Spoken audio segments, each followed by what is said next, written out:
So, I've got something super cool for you today. It's one of those topics that I think a lot of English learners really, really need to hear. And honestly, Emily, I'm kind of excited to get into this one.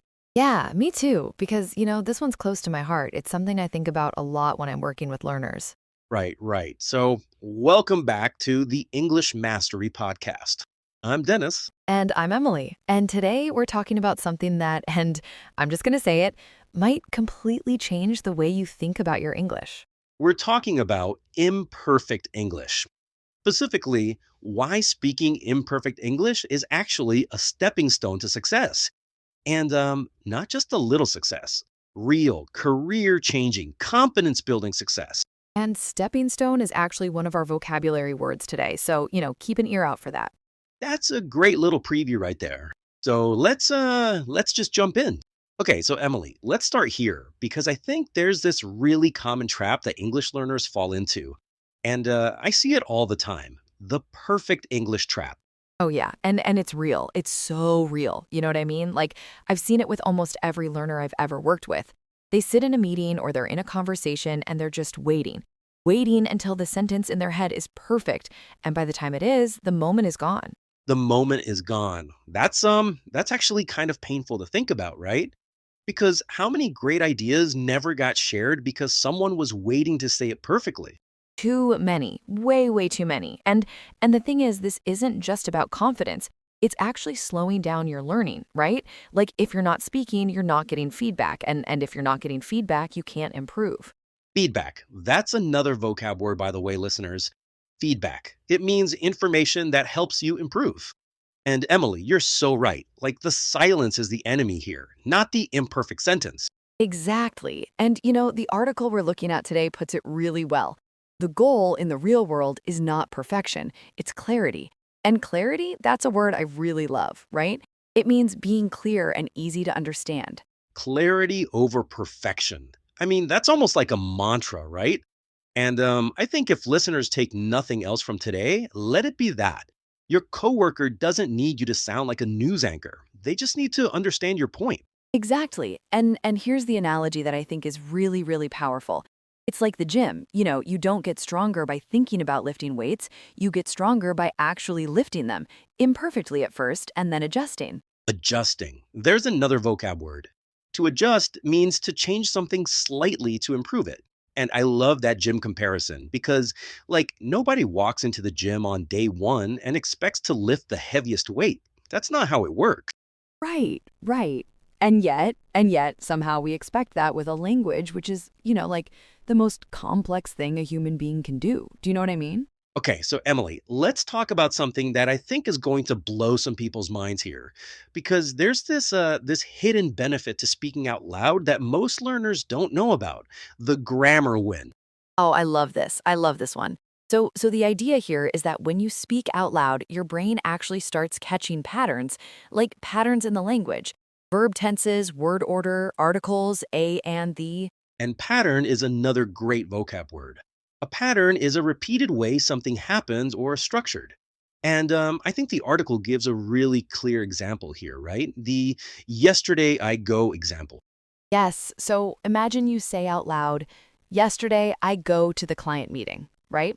And then later your ear catches it. You think, wait, that doesn't sound right. Past tense, it should be went.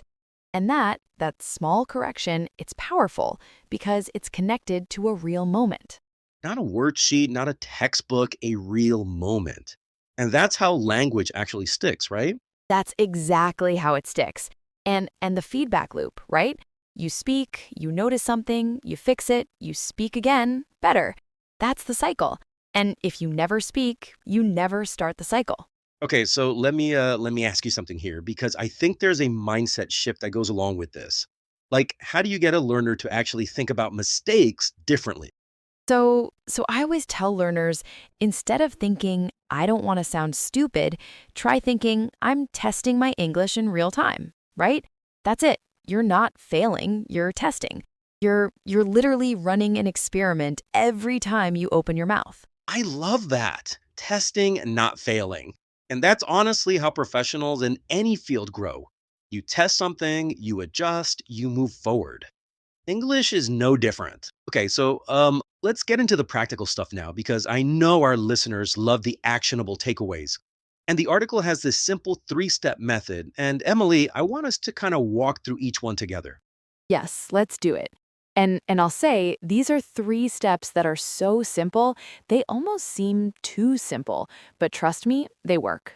Okay, so step one, simple first, better later. And I think this is such a relief for learners because it gives you permission to not be fancy. Right. And the example is great.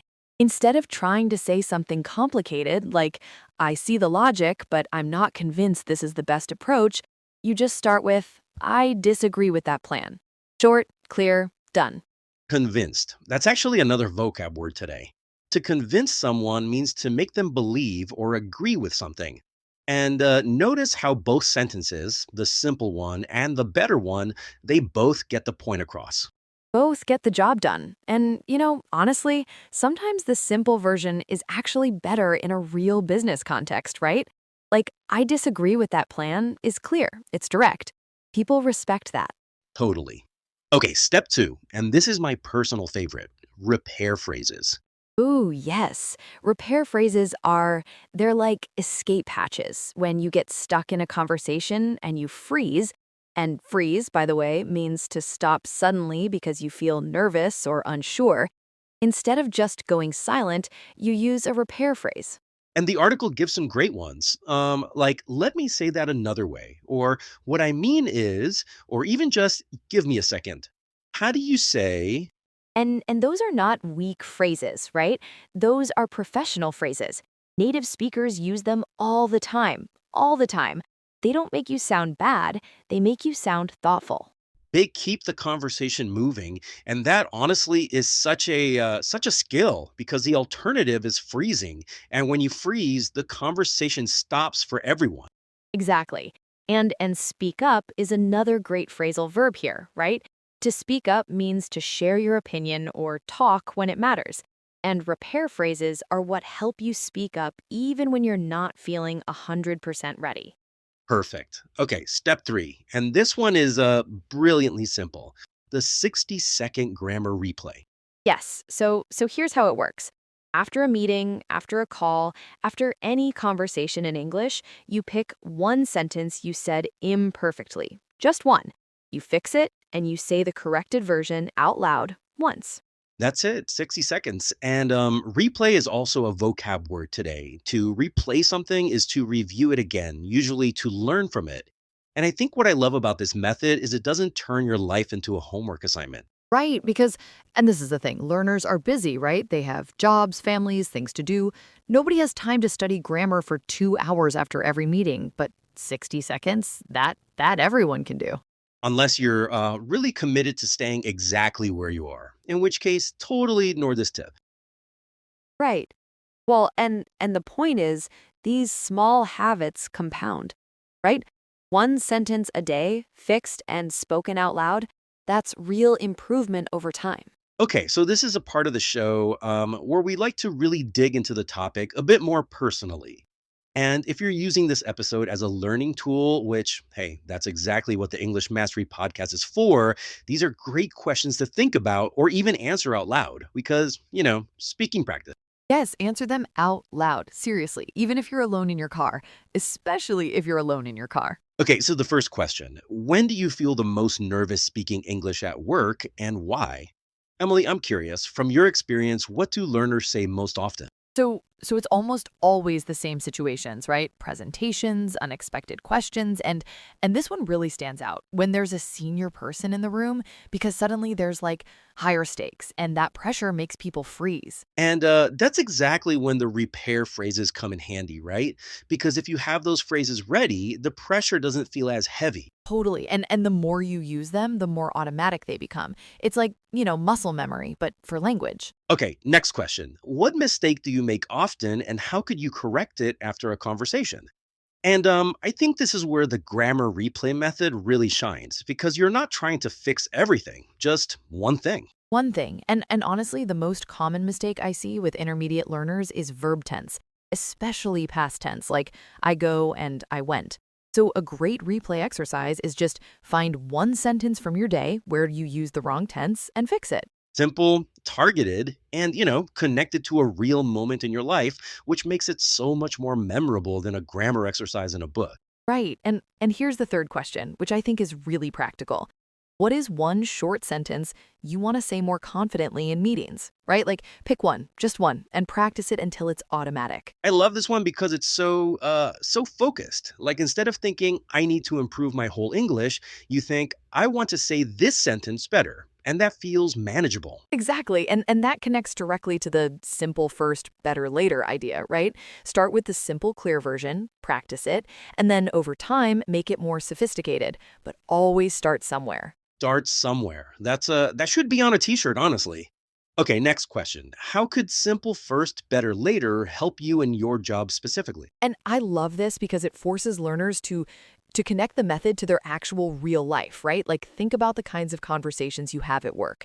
What do you need to say? And can you say it simply first? Right. And here's the thing. Most of the sentences we use at work are actually not that complicated.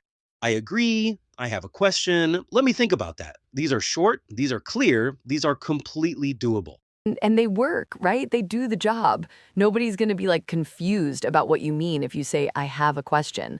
That's perfect English, actually. Perfectly imperfect.